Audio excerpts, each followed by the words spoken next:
Assalamualaikum warahmatullahi wabarakatuh. Saya Sakira Azaparana, siswi dari kelas 10 IPS 2. Di sini saya akan menjelaskan kebenaran Al-Quran pada semua aspek kehidupan. Yang pertama, akidah. Secara etimologi, akidah artinya kepercayaan atau keyakinan. Akidah juga disebut dengan istilah keimanan. Orang yang berakidah berarti orang yang beriman atau mukmin.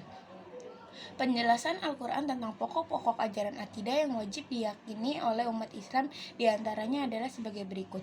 1. Surat Al-Ikhlas ayat 1-5. 2.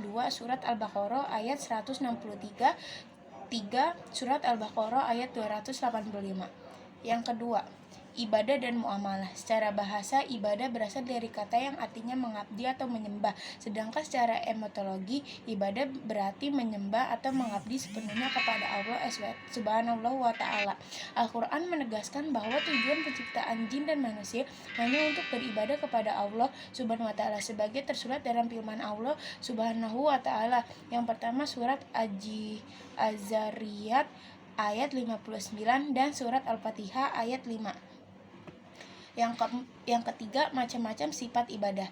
Yang pertama, ibadah mahda, yaitu ibadah yang tata caranya dan tekniknya telah ditentukan secara jelas, seperti sholat, puasa, zakat, dan haji. 2. Ibadah ghairu mahda, yaitu ibadah seperti membaca Al-Quran atau bersedekah.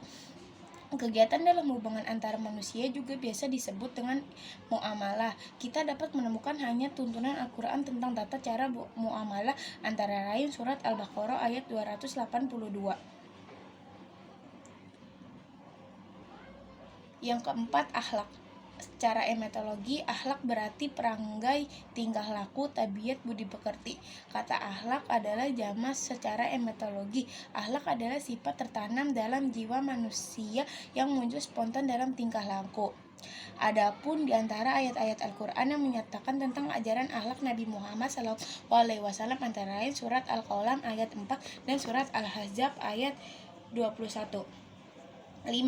Hukum. Dalam hukum, Al-Quran memuat akidah-akidah dan ketentuan dasar bagi umat manusia.